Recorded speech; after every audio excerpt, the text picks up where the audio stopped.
sector of American society when you think about the wealth gap, the achievement gap, health disparities.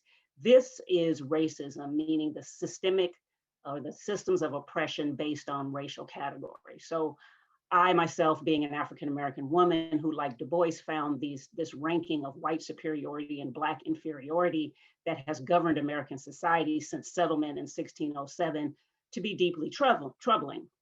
So much so that it drove me to pursue a doctorate in US history to understand what I believe to be the key to America's racial problems, and that is white supremacy. And by white supremacy, I'm not necessarily talking about the KKK or cross burnings, although that is part of it, nor am I simply talking about individual white people who are openly racist, although that is also part of it. Specifically, I'm talking about the laws and policies and practices, tools, technologies, mechanisms, systems, and customs in American society that embeds white supremacy so much in our day-to-day lives that is literally the air we breathe. Now, you've heard the term, a fish doesn't know it's in water. In the same way, we do not consciously recognize white supremacy as the ruling organizing principle of American society. And to the degree to which we are conscious of it, we either deny it, take it for granted, deny its existence, or crumble under the enormity of the problem. Now, when I say the term or use the term organizing system, again, I'm talking about the policies and practices that make white supremacy seem normal, natural, and universal. Just like with gender norms, for example, when someone has a baby and we want to buy a piece of clothing for that to celebrate the birth of that child. If it's a boy, what do? Okay, we automatically go out and buy blue. You know, girl, pink. You know, why those colors? You know, why do we even need to have gendered colors? And you know, who decides on these gendered color expressions? Of course, it's about power and control, but we can get into all that in the Q&A. But yet we don't even question the legitimacy of this color system. I mean, why can't the colors be red or brown or black, you know, something like that? But, you know, we've decided and we just accept, just reflexively, we just go out and get the blue and the pink.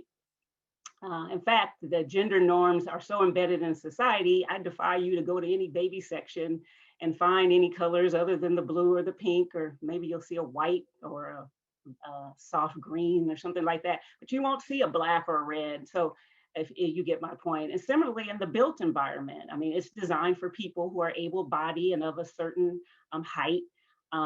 So for example, if I'm reaching up into my cupboard to get something, you know, above the sink or something, you know, I never really have to think about that someone of a certain height or build will have difficulty, you know, reaching that and performing that task, because countertops and doorways and bathtubs and shower entryways and handles are all designed with a certain size and height and width in mind, just like our society is organized around right-handedness. People out there in the audience who are left-handed know what I'm talking about. So likewise, the racial standard that orders American society is white. Just like the gender standard that orders American society is male, specifically white male, the religious standard that orders American society is Christian, the sexuality standard that orders American society, the foundation that it was built on, is heterosexual, right? So, and all of this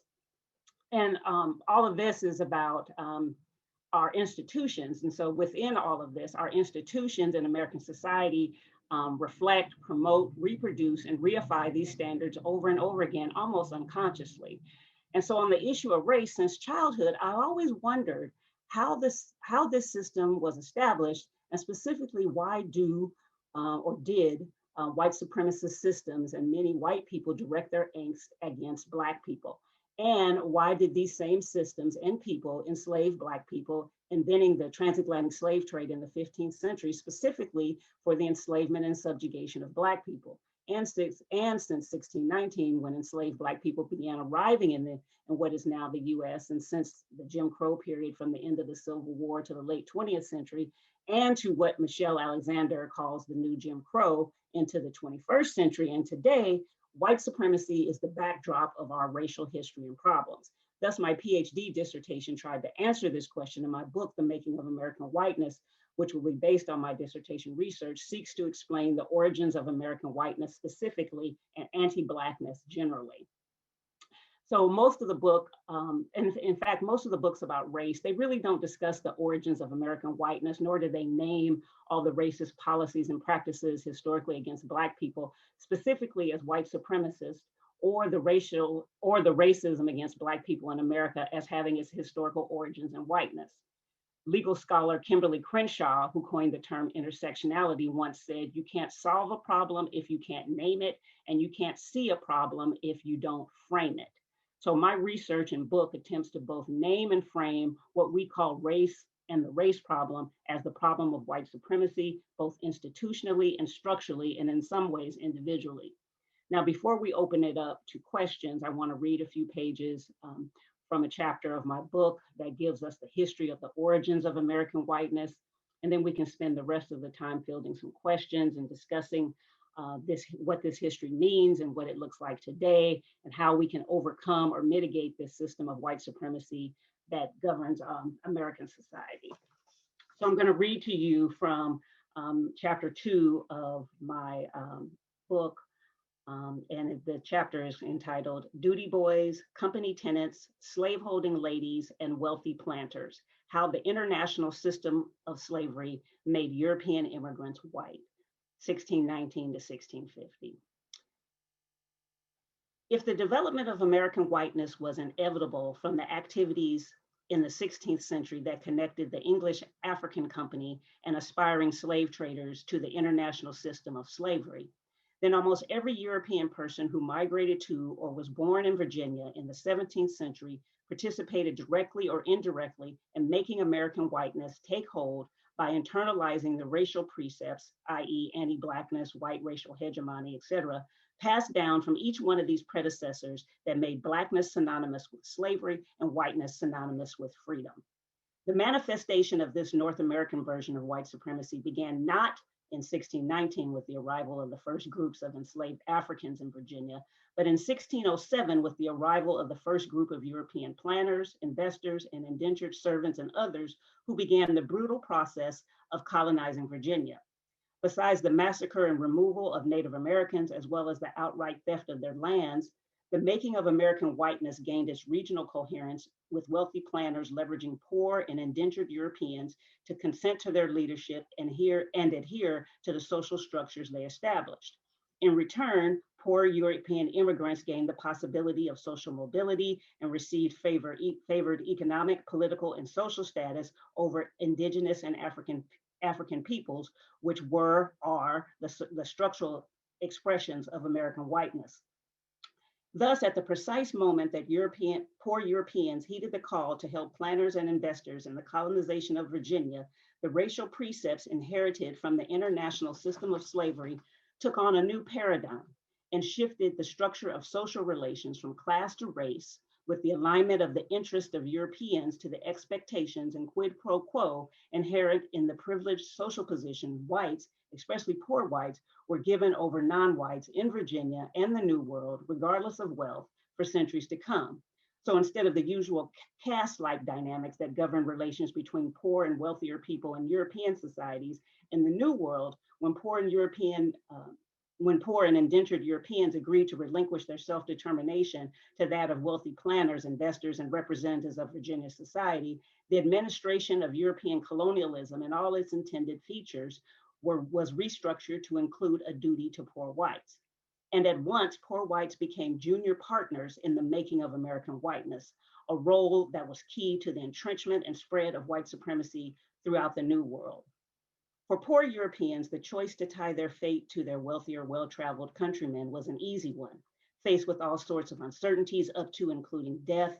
After immigrating to the New World, poor Europeans were wholly dependent upon European planters and investors, not only for their livelihoods, but their sheer survival. As a result, desperate European men and women would acquiesce not only to the arduous work requirements necessary for colonization, but also to the rules, values, and standards established for Virginia, even if it did not necessarily result in their gaining the level of wealth and standing enjoyed by the colony's elite.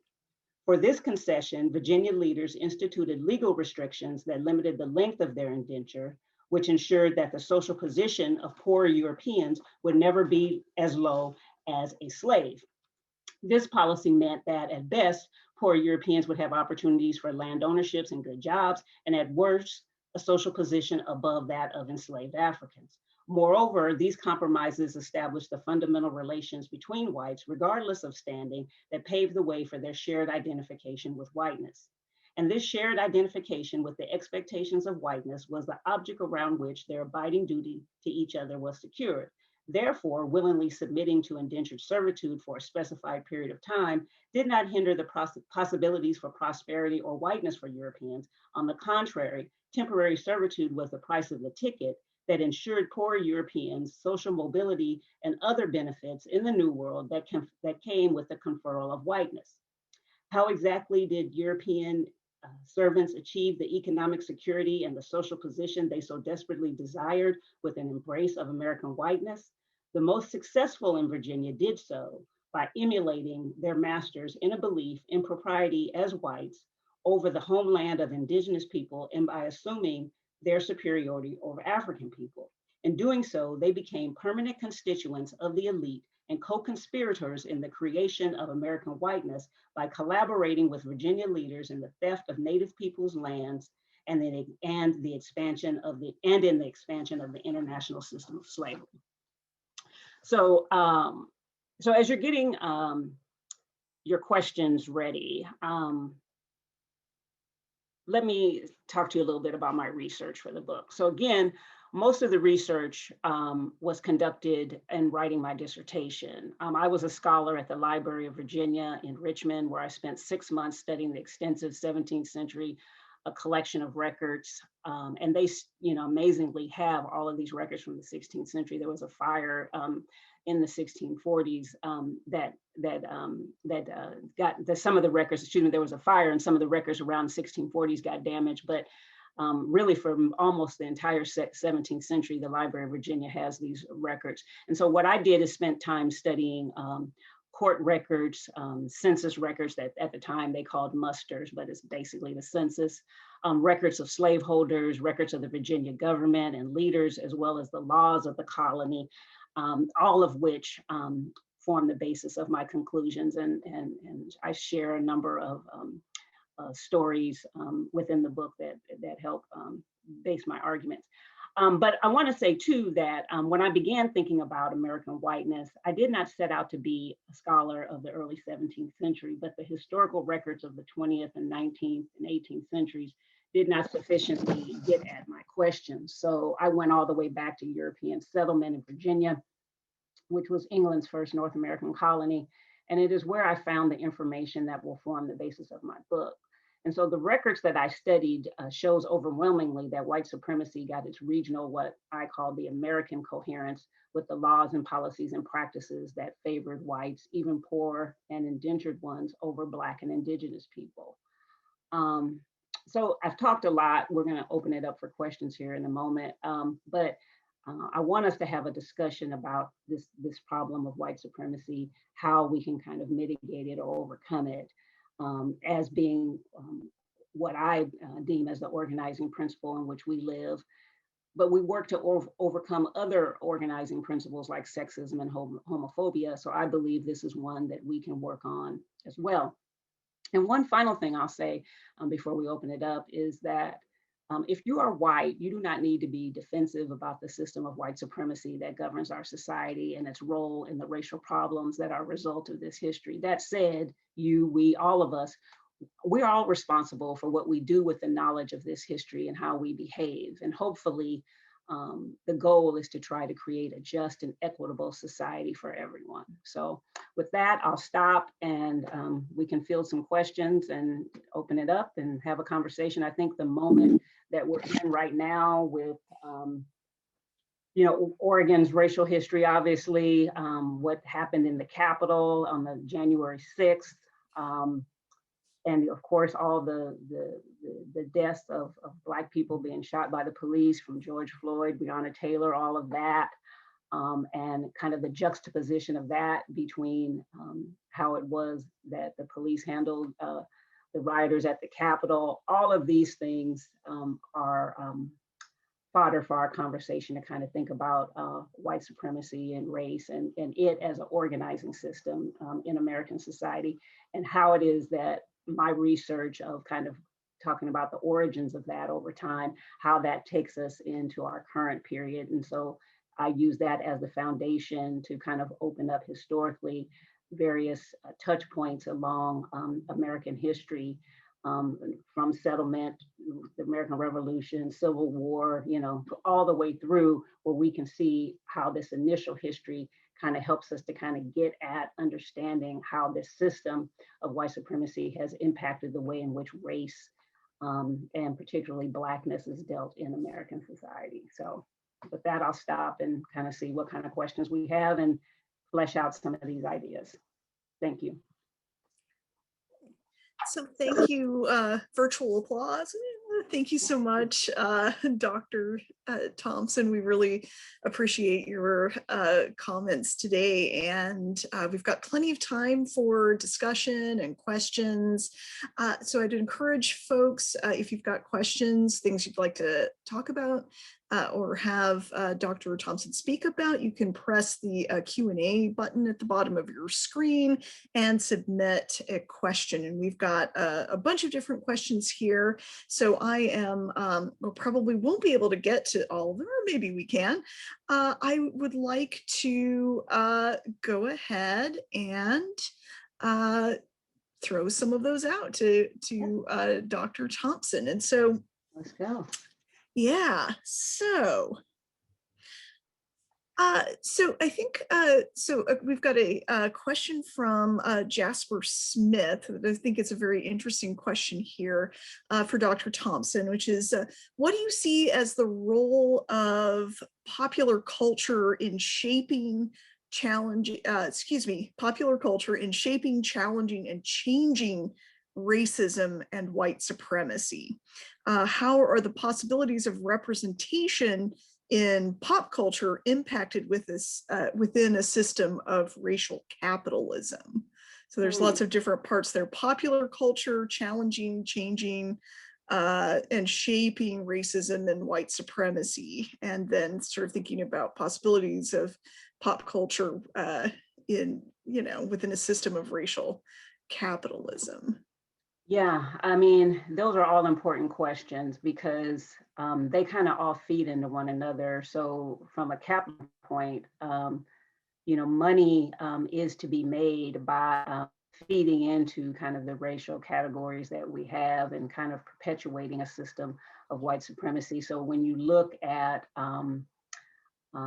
capitalism is an ism like anything. So it's meant to discriminate and access to wealth and who has access to what is one on the one hand, and popular culture kind of feeds into that based on the representation of the people that you see, say in television, and who you see, who in the camera, who are the faces that you see. I mean, we can just look around just in our everyday life. So you look at how it is that, say, and I'm speaking about Black people, but you can look at all other groups, but I'll talk about Black people because that's kind of where I focus my work. But how are they represented, right, in society? I mean, look at our local news, hardly any people of color. You look at the television programs, when they do have Black people on them, they're still, even though some of the roles are getting better, but, they're still the sidekick, the Black girl is still the best friend kind of thing. I watch TV commercials. Every time you see a Black person on TV in a commercial, they're usually dancing or it's around food. It's still that kind of stereotypical way. And so those feed ways in which the acceptable ways in which we view and see Black people, and then other groups of people as well. Particularly white people, and how they're kind of juxtaposed in on TV or in programming. You look at music culture and rap and hip hop culture, example, and the stereotypes that of Black masculinity, how Black females are represented, and all of this feeds into representation. So when people don't have intimate relationships with friends of Black people in particular, and other groups. So if you're thinking about white people that don't interact with people of African American descent, then they're looking at TV, and that kind of shapes how it is that we see people. And so I mean, you look at, again, you look at the demonstrations and protests that, you know, happened in Portland or happened, you know, across the country with, say, the George Floyd, Breonna Taylor, you know, everything there, you know, it's always called a riot. You know, they're coming out, they have tanks, they have armament, and the rioters or the people that were, you know, stormed the Capitol, you know, different. So you take a look at, you know, who's behind the camera and the lens through which we see society. So you'll see in newspapers or magazines, you know, the top 100 places to vacation, you know, and rarely are those places that are necessarily frequented by people of color, particularly African American people, right? So whose view, whose lens through which are you seeing the world? And the lens that we're constantly fed is through the white lens, right? And so in order for that to change, then we have to get Black people in particular, and other groups, but again, and not to exclude anybody, but this is just what I'm speaking to, my focus, is that when you have Black people behind the camera, then you're going to get a different lens. So maybe those top 100 places that are best to vacation are not going to be the same places frequented by African Americans. It's just the assumption that these are the top this and this is the top that. And it's always done from the perspective. So you always have to look at who's behind the camera, who's making money off of that, who's financing it.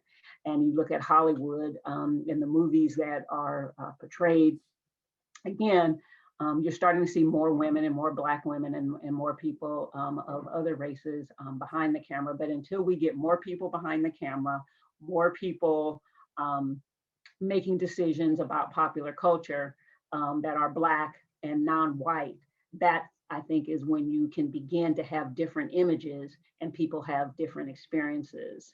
And it's that, so that it could be in fashion. It's in every area of our lives that we have to look at getting different voices in the room and allowing for other people to come in the room. And then again, I go even to sports culture. I know I'm talking a lot here, but you know, there's so many layers to this, but I'm just kind of bringing up a lot of areas, and audience members, you can chime in and build upon this and help me in my thinking on this to draw some things out. But you look at sports with the Black coaches. So NFL, I'm a huge NFL fan. Seahawks, go Seahawks. You know, the fact that, you know, 70% Black people in the league, you know, there's 3 Black coaches and all the owners are white, right?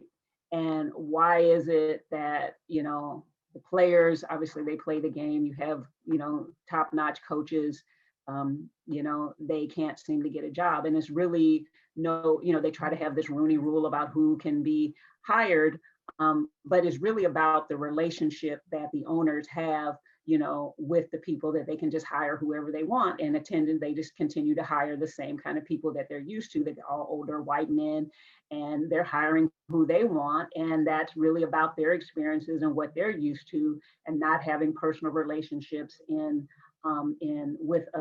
the Black coaches and that are coming up in the system. And so you have this gap. And so I think one of the better ways to kind of overcome this is by somehow building relationships with white people and Black people and white people and other groups of people, having more closer contact with one another and building relationships with one another, where you can find kind of some mutual agreement so that things can begin to open up, instead of people kind of staying in their silos as we kind of tend to do and not interact with one another. So I'll kind of stop there, and again, the audience can help me say more. Thank you so much. That was a really great answer. So I'm going to go, we've got a lot of questions here. I think this one, it's a big topic, so say, you know. So I I think this one might be especially relevant, and you know, there definitely will be some relation to what you were just talking about. So this is from Joshua Muir. And the question is, it's interesting to hear about the role of class in the establishment of white supremacy. So in this very early period that you're talking about, what role do you think class plays in, a huge question, right? Class plays in modern day white supremacy. And, maybe you can talk a little bit, Dr. Thompson, about how that changed over time. So you described this colonial era class and racial system. And I wonder if you could at least, especially for the non-expert audience, sort of talk a little bit about your observations about how class has changed in its relationship to race and white supremacy over the period, at least in broad strokes. Yeah.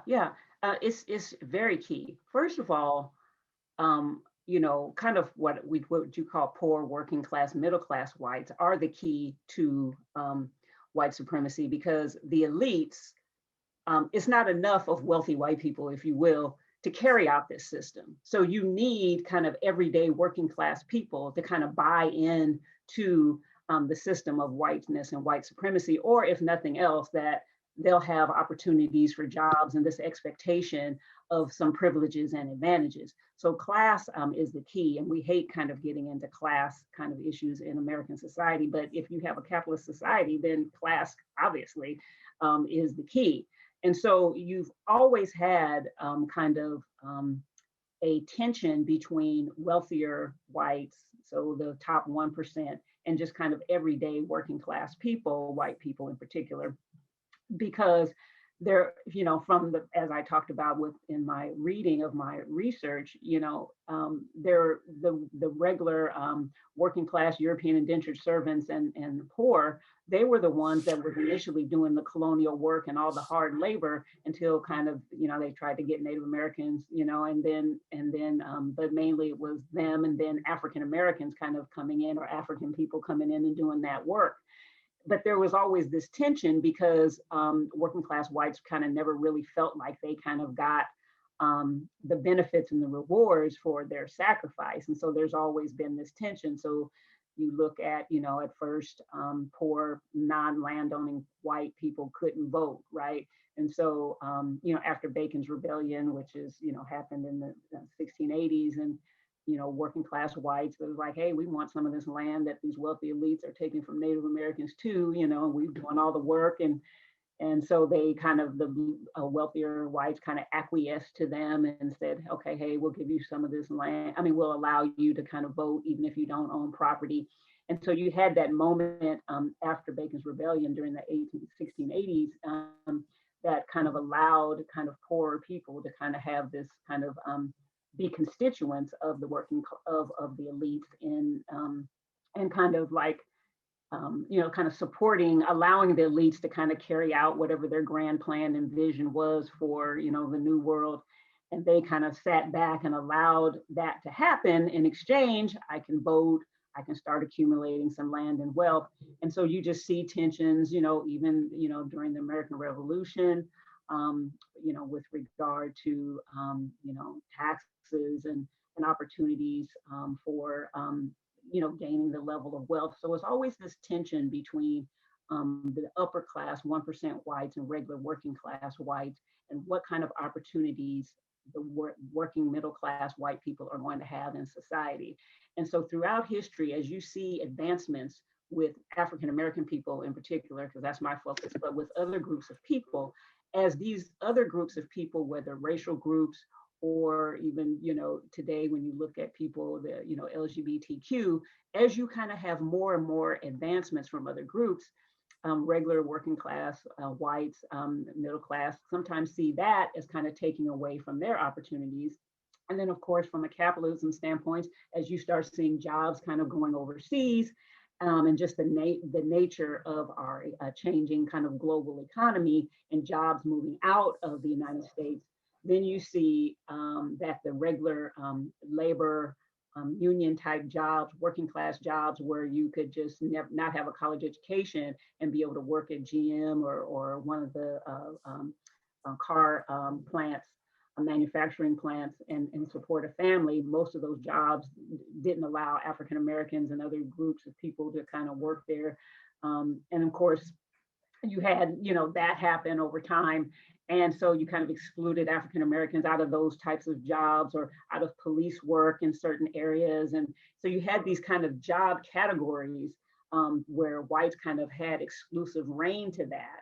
And African Americans were left out, or even if they were allowed in, they would be at the bottom, or they wouldn't get paid the same wages. In our article, our special issue of the Oregon Historical Quarterly, someone, I can't think of the authors right now, I think it was Jim Levy, did a piece about labor unions at the shipyards in Portland during the 1960s.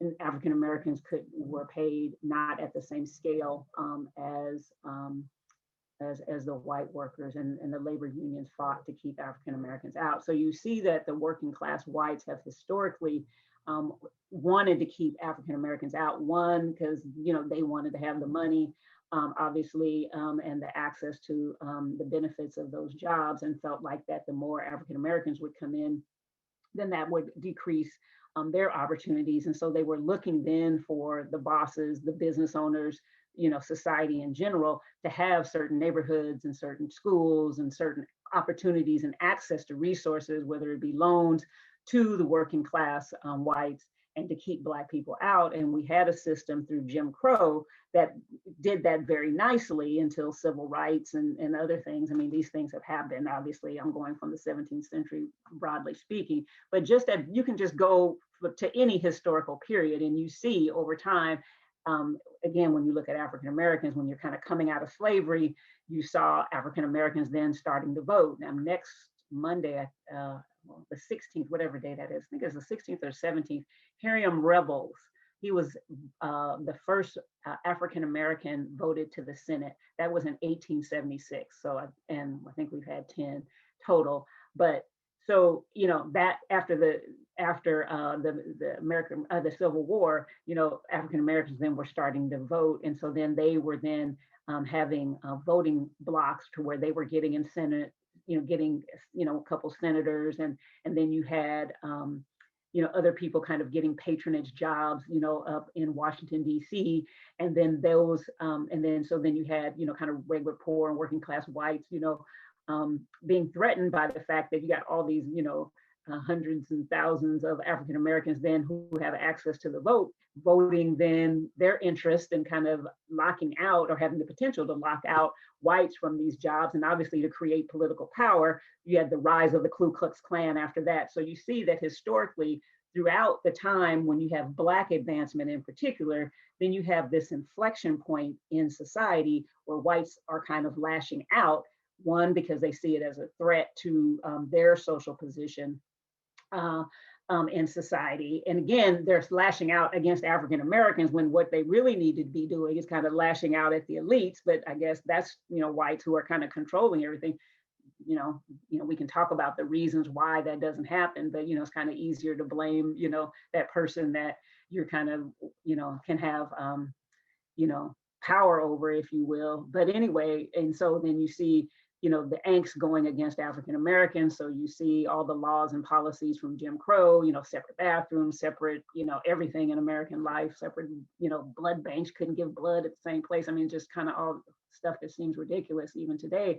But these things were in place to kind of hold people back so that you can maintain then the illusion of, white people, even working class whites, having something more than Black people, even if in actual dollars and cents, it wasn't even, that much better, right? Because so you often hear many white people say, my family struggled and we worked hard and we didn't have a lot, and all of that is true, except they were even allowed to even have that. And African Americans, for example, during, the 20s and 30s and 40s, who didn't even have access to jobs, were crowded into certain areas of town. So this kind of class tension and the inflection points as our society has advanced, both from a civil rights standpoint and opening up opportunities for African Americans and others, But then even globally, getting back to the person that was talking about the global and the racial capitalism, as jobs and opportunities go overseas, and working class and middle class whites have had less opportunities in the United States to kind of take advantage of the programs and all the things and the production that the United States has, that because now businesses are taking their jobs overseas because, they can get away with, not having to worry about, retirement plans and giving people health care and worrying about, the environmental regulations and all the things that make it more expensive to do business, and minimum wages and things like that. It makes it more expensive to do business in the US. They take all that overseas and bring it back. Then, the income opportunities and to be able to have the kind of life that people were having in the 50s, 60s, and 70s with all the union jobs and things like that, it makes it much more difficult for working class and middle class whites to kind of have the same living that their parents had, in the 60s and 70s. And so you see kind of a tension and the lashing out and feeling like, hey, I don't have the same opportunities, and they don't. And so, but instead of kind of focusing their attention, like I said, at the wealthier people, at the elite, that attention gets focused on, African Americans or at the border, or those kind of issues, or just various other things, instead of really kind of looking at what it is that businesses have done, how it is that our society has grown and evolved. But partnering up is like, hey, maybe the racial groups can coalesce. Maybe working class Black people, working class white people, and other groups of people can all come together and demand from the elites who are that are running everything, one, that we kind of have more power. And I think people are starting to do that and recognize what their power is. I think we've seen that in this last election, and we see it in other local elections. But gathering together and demanding certain things from our leaders. But instead, the racial categories that we have, which are meant to kind of be a straw man to keep, kind of working class whites kind of like seeing themselves as separate from Black people and other groups of people, that really has been, I believe, a trick to kind of keep them kind of aligned and kind of going against their interests, instead of having working people kind of that are basically all in the same boat, but for this kind of false, racial system that's been established, again, like other systems of sexism and all these other things, homophobia. These are all ways in which you keep people fighting from one another. The wealthy people continue to make money, and regular everyday people that are just struggling, they're fighting, and the system continues to work and function because we're buying into all these false categories, like I was talking about with the colors and all that kind of stuff. And so, this, and you see in society, and I'm kind of veering off here, but when you have the groups of people organizing, like you did, say, potentially with Bacon's Rebellion, but even during the civil rights with King, with John Kennedy, right? When you see that the races are organizing and coming together, that's when you see, assassinations. That's when you see, laws and policies coming up to stop this. Because when you have working people of all races coalescing around the common humanity of people, that's a threat to this ruling system of capitalism and of that uses race and gender and sexuality and all of those things to keep people divided and not moving towards a society where all of the races are coming together. These racial categories actually work against us. And so that's why I want to talk about seeing how it is that this is a system, and that even though you're white, someone is white, it's not that you yourself are a bad person, is that this is the system that we're operating under that we don't realize. And once we understand that the system is here to divide and keep people apart and keep society from, being its fullest, its best version of itself, and creating opportunities for all people to come together to have a better life in what we call the United States. This system is being used against us, and that's what we have to fight against. Thank you. Answer, but yeah. No, thank you so much. That was great. And I think that it actually, your comments there at the end really led into, I'm going to combine a couple of questions here. Sure. But so a couple of our audience members, this is kind of combining the questions of Noreen Ahmed and Ann Harris. You're talking about you know, it's that we're all kind of embedded in the system that maybe we don't realize is even there sometimes, Mhm, right? And mhm. so a really important question that I think a lot of our audience members care about is, in terms of solutions, what do we do in terms of communicating and educating our fellow community members about things like, you know, white supremacist structures, institutionalized racism? Obviously, it's a huge question, but Yeah. from your point of view as an educator who's taught a lot about this, I think a lot of our audience members would be happy to get your advice about, you know, how do you, or maybe even how do you talk about uh, these issues with a family member or somebody Right, who's right, being xenophobic and it doesn't think that that the system works this way. right, right. Yeah, it's really hard to do, but it can be done. I think the best way, or one way to do it, is to build relationships with other group of peoples outside of your race and be intentional about it. Um, we have to be able to get outside of our comfort zone with our relations. And so, you know, in the good old days pre-COVID, when you would go to talks and different things like that, and you sitting next to somebody, and at, just say, like, if this talk I'm giving now was at somewhere, you know, in Portland or Corvallis or Eugene or wherever, and you sit next to somebody outside of your race or culture, and you strike up a conversation, you really feel like you guys get along, and, you know, be purposeful about, you know, when you guys say, yeah, we should get together, you know, no, call them, you know, get together, start kind of building relationships on purpose, making a friend outside of your comfort zone. You know, that's the first way to start. And be purposeful about that. Other ways are building alliances outside of your group. So when you see, just like me, like I was giving you the example about the cupboard and getting stuff out of there, I don't think about,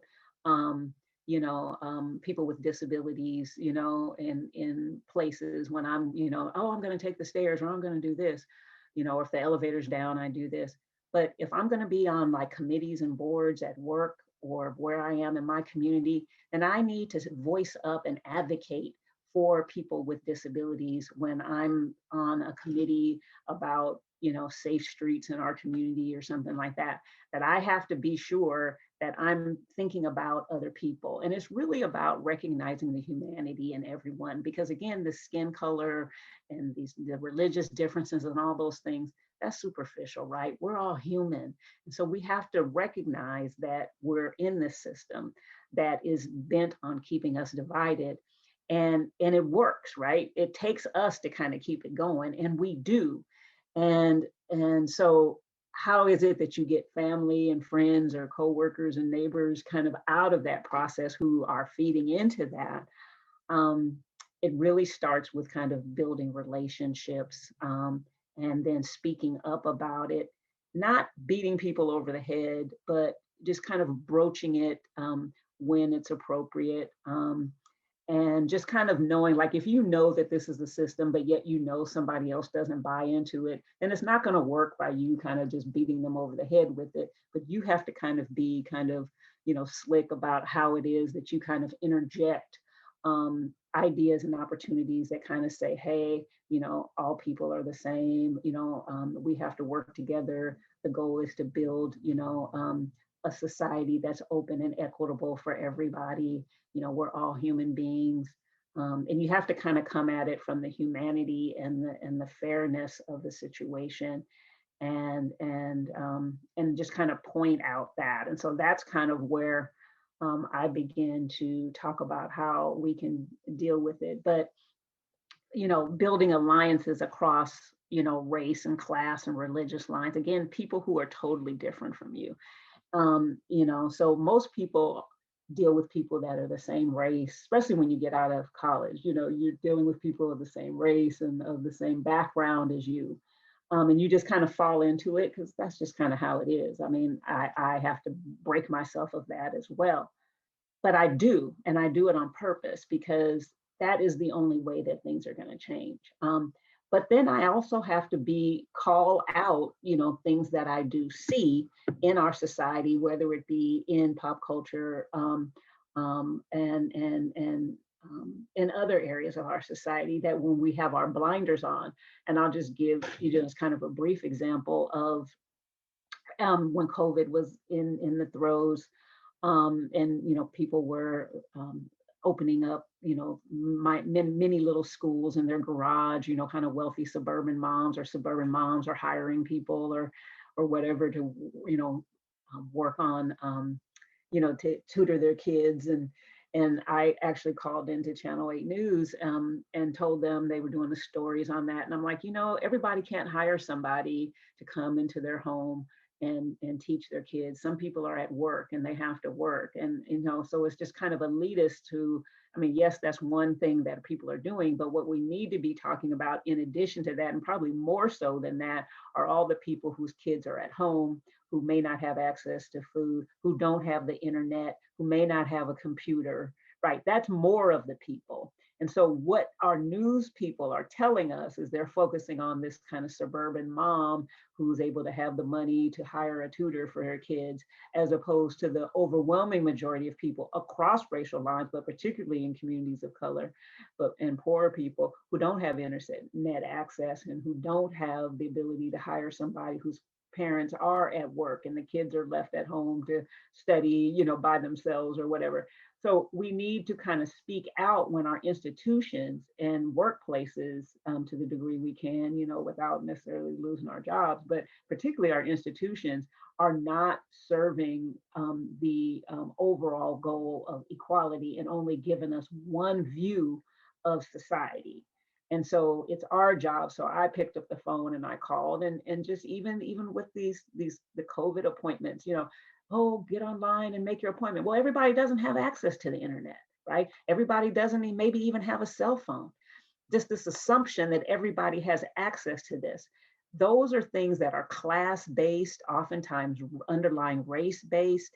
And we have to call out our institutions so like if you're working with a health department and we're going to have everybody sign up on the internet and schedule their appointments for COVID, you have to be the person to say, well, what do the people who don't have internet access do?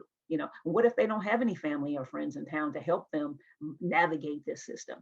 So we have to be intentional in speaking up where we can and demanding that our institutions be fair, and think about groups that are outside of our own lived experience, like me with, thinking about people who may have different disabilities or be from a different background, making friends outside of your group. When you come across people, colleagues, or people at school or in classes or wherever you are that are of a different race, culture, religion, every kind of way, background that is different from you, total opposite, you have to go out of your way to make connections to those people, and they're not often easily had, but when they are, you have to really be deliberate about that, but demanding from our society, whether it be from our what's on television, what's in our local news, what's in our jobs, what's in our communities, in our neighborhoods, in our grocery stores, demanding representation from other groups of people. And then, like I said, with family members, it's really tough. And you just kind of have to be strategic about how you bring these things up. And maybe through your own personal relationships with friends or through your experiences, you can then maybe help guide them to see that, hey, everybody isn't like that, or this is maybe not what you think it is. And here's some different examples that you can point out. And over time, maybe they'll begin to soften, but you have to tread lightly with those conversations. But again, because you kind of have that goal and idea in mind, I think you can be strategic and planful about how it is that you approach loved ones in particular. So no, I don't want to ruin Thanksgiving dinners at anyone's house, or holiday dinners, or other religious functions that people have, but you have to be able to like I said, be strategic about how it is that you work with your family members, because you still want to maintain that relationship with them. And if they're mad at you, they're not going to listen. So, and because you kind of know what it is that you want to try to do, then it's kind of up to you to kind of, move kind of gently around that area when it comes to something like race. So I'll say that. Good question, though. Yeah, so thank you so much. I think that everybody really appreciates that kind of advice, because so often we don't have sort of specific ideas about actual actions we can take, and especially the process just seems so the system just seems so big that we can't It think of is. things that we can do as individuals, and I think that that's really helpful. So we have actually a question from a student of ours, Cicely Larkin asks, what are your thoughts? This is going to take us in kind of a different direction. Okay. What are your thoughts on the way both AAVE, which I did have to look up, I think it's African American Vernacular English, and language originating from Black activists, for instance, words like intersectionality. What are your thoughts about how white people have potentially been co-opting these words and types of language? And do you think that has kind of taken on a life of its own, especially maybe in social media? I'm sort of elaborating here on social media, and that it actually works to advance the interests of some white people over those of Black activists. Yeah, you see that a lot. That's tough because, just in general, power, just like how, say, kind of, white music moguls have kind of taken over, rap and hip hop, right? When there's a product out there at, the kind of grassroots level that has kind of grassroots, out the trunk of your car kind of popularity, when wealthier people kind of see that, particularly white people, again, that's the system that we're under. So those people who are at the record label or on TV, that are trying to kind of project kind of this kind of hipness that, kind of Black people in particular kind of have, always kind of provided, it seems, in society, where it's like, okay, we'll look to Black people as far as art and as far as the language and as far as various other things in fashion, kind of urban gear, street culture kind of things. And, Banana Republic will get it. And okay, are you going to get the white dudes in the hoodies and that whole thing? You know what I'm talking about? And they'll kind of take that and turn it into something else. That happens in society a lot. And that's really kind of more about capitalism and kind of exploiting that. But I think one thing that's happening or has the potential to happen, obviously through social media and through the internet, is that kind of more and more people are having opportunities at the grassroots levels to be able to express themselves. Because as soon as those things kind of get co-opted, in many ways, the culture kind of takes care of it. In some ways, that it kind of kind of stops kind of being as cool as what it was. And so there's always new systems and new versions of cool and hipness kind of coming out. And so, but people are frustrated because, just looking at, butt implants or whatever, it's like, hey, I hear people say, yeah, Black women or, Latina women have always had big butts, and then all of a sudden, Kim Kardashian or somebody wants to have a butt, and now all of a sudden it's hip and cool. When Black people, Latinas have it, it was a put down. Those things are frustrating. I mean, that's just kind of how things are. But I think as on the grassroots level, as people just continue to express their culture, their creativity from the experiences that they live as Black people and other people of color at the grassroots level, you always will see people at the top, so to speak, and from a capitalist system, looking to what's on the ground, what's at the grassroots for the next big thing as far as kind of popular culture. Because just like with activism, activism grows from the ground up, not from the top down, right?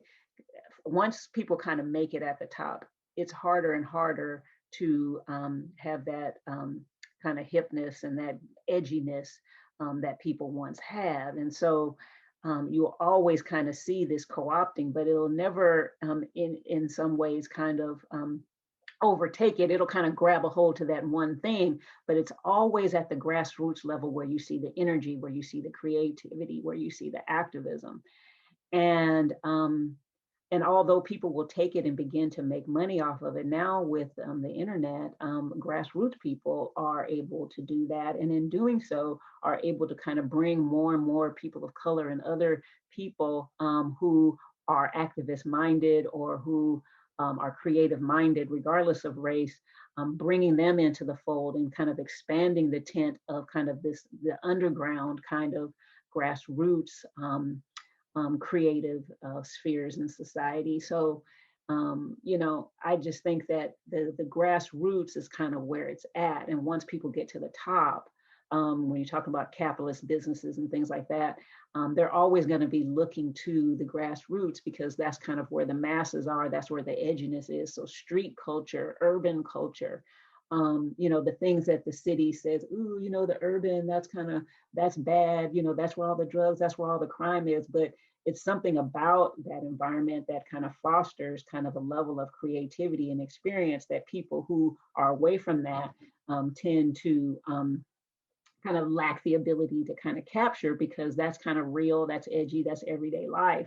And so I think in many ways, that culture is hip hop culture, activist culture, urban culture, grassroots culture is kind of where all the energy is, whether it's writing, whether it's music, and again, this is across racial lines, but it's the urban, grassroots area where activist happens, where change happens, where creative forces happen, that the larger culture will want to co-op. But I think, again, with the internet, social media, there's more of a democratization of that and more opening up of more and more, everyday grassroots people to be able to kind of create their own spheres of influence separate and apart. But you're always going to have to guard against kind of co-optation, right? So if you're starting a movement or creating art or something like that, wealthy people are going to come along and let me buy your art, and then oh, am I still as relevant as I was? I mean, there's always going to be that tension, and that's kind of part of the ebb and flow of creativity, of culture, is how it is that you kind of maintain and hold on to that. But I have faith in kind of urban underground grassroots culture, because that space is where all the energy and creativity is. And so yes, people will come in and try to overtake that and co-opt it, and you should be prepared for that and be thinking of that kind of ahead of time if you're in that sphere, and or if you're an artist or a musician or someone who has that, or again, even within people who don't have that you see, as Cecily mentioned, people's language, and you see people on TV, trying to use Black slang on TV, and it sounds so corny and fake, but that's just kind of how it is. It's really tough to kind of guard against that, but I don't ever think that people will take it and they'll make money off of it. And is that necessarily good for them? I mean, other people's like, yeah, I want to be able to have an opportunity to make money off of it too, and that's one side of it. But there's another side of it too, is like, yeah, you may take it and make money, but you'll never be able to have that same edge and spirit. So then in some ways, the ability to be able to always kind of respond and morph into something new that people who are doing the co-opting, whether on purpose or not, they can't quite totally overtake it, because they're always kind of having to look back to try to find the next big thing. Whereas in the grassroots underground communities, they're always creating because it's about their life experiences and how they're seeing the world. And you can never really totally take that over. So because somebody else is able to take it and monetize it, maybe to their advantage, that doesn't necessarily mean, even though it's not helping the person have a better life financially for themselves always, but it doesn't necessarily mean that that those people who co-opt are winning. They're still having to come back and look to that space for their energy, for their juice. And so, there's a couple different ways that you can look at that. So I'll stop there. Thank you. Really appreciated that analysis. So we have probably time for just one more question, I think. And so this is from an instructor in our department whose name is Linda Richards. And she asks a question that I think is really helpful, one that I have thought about myself in studying race in the United States. And she asks, some folks say that by naming what is going on today, white supremacy, we might be erasing the actual historical victory over white supremacy by, let's say, Black American civil rights activists in the past. And so perhaps we should use a different terminology. And of course, the one that we've heard of a lot lately is white nationalism instead of white supremacy. And so she's wondering if you have any sort of thoughts about that, the use of white supremacy versus white nationalism, and what's a good term to use. You seem to be using white supremacy in your talk, and so maybe you could talk a little bit about that choice. Yeah, it is problematic because, if you say white supremacy, most people think of KKK, and that's why I always kind of define that. But, actually, I use white supremacy to kind of talk about this overall umbrella of this system. But, really, or not really, but what I also use and what the title of my book is whiteness. And I think that's probably, a little bit more appropriate, and just kind of talking about, what is the embodiment of white supremacy, which I call whiteness. But anytime you put the word white in front of anything and you start talking about a group of people and talking about American society, it's going to always be problematic because people are going to be defensive about it. So the term white supremacy is problematic, or off-putting, I should say. But, that is what it is. So, we can find, more comfortable ways of saying it. I like just kind of saying it out loud and saying what it is, even as I talk about it mostly as whiteness, because I really get into, what people are doing. And white supremacy is kind of the, kind of larger umbrella under which all these things kind of fall under. But, whether it's white nationalism, white supremacy, whiteness, you have to name whiteness for what it is, because otherwise you see books that are just talking about all the bad things that have happened to Black people or other groups of people, and they're never talking about the white part of it and the responsibility of why all of this is happening to Black people, why you have the slavery, why you have these health, disparities and racial disparities in society. It is because of white supremacy.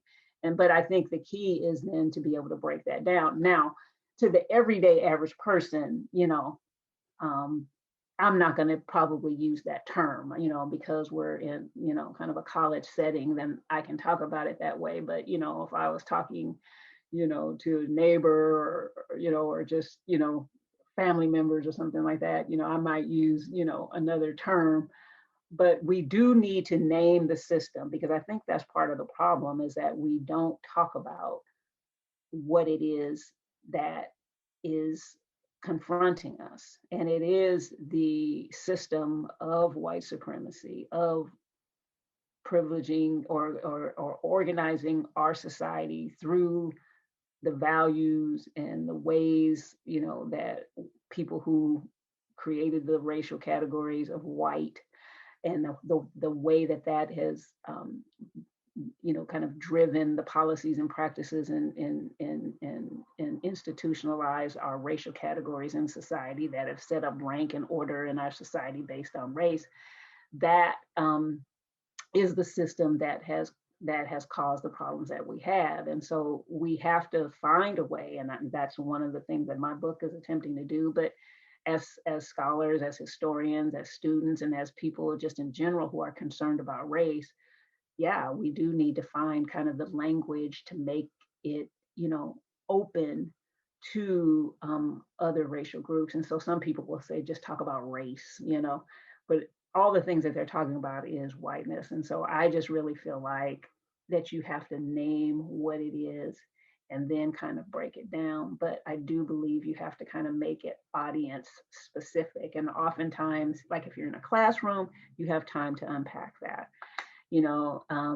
If you're with your, neighbors, I don't get into it that way. I'll, kind of break it down just a little bit more simpler and just talk about, racial categories and different things like that. But when you're really getting right down to it, I think you do have to name what it is. And I'm open to, other ways to talk about it. But when you say white nationalism, a lot of times people don't know what that is, but they have the word white in front of it. And so they kind of get defensive. Or if you are talking about Black people and you're trying to say, privileging Blackness in some way of saying, Black Lives Matter, or, when you're centering Blackness, I should say, then that becomes a problem. And so our society, that anytime you're kind of like centering another racial group, other than white, then that becomes problematic, where people sometimes are feeling defensive. And then when you name and